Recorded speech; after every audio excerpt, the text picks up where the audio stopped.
just to show that this function that we created is a function, I'm going to call the function now with different inputs, and I'm not even going to use the script that I set up to do it.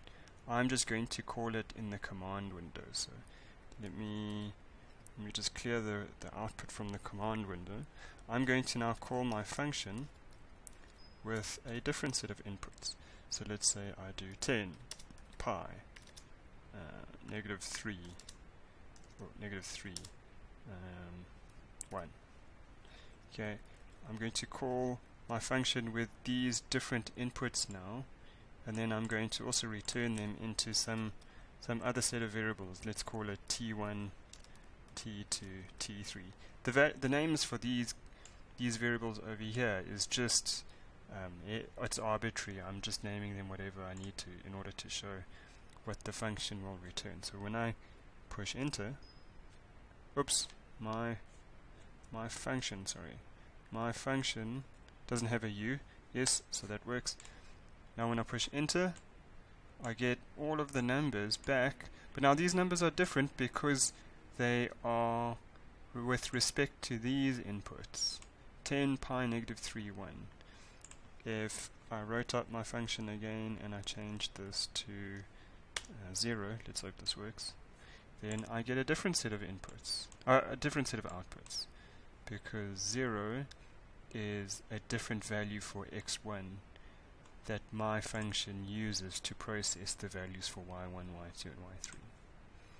So the idea is that when we call a function, the values for x1, x2, x3, and x4 in our case are all known. So when you look at this code, you're looking at this code with respect to x1 to x4 all being known. It's when you debug or when you read this code for the first time, all of the numbers, all of the variables in these brackets imply that the values are known.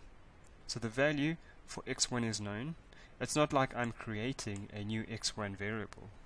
The value for variable x1 is known when I call it. So I call it, in this case, with the value of 0. So by the time I get to line 3, the value of x1 is known, and it happens to be 0.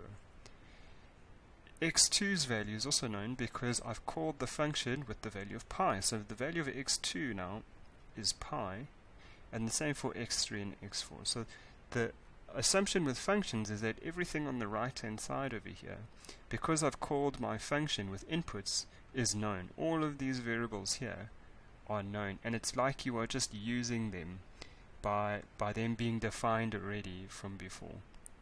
So even though I haven't actually said x1 equals 0, I haven't had to say that, and in fact I wouldn't want to say that, because the whole idea of my function is to bring in a value for x1 that is known when I call it, and then operate on those values to return y1 to y3.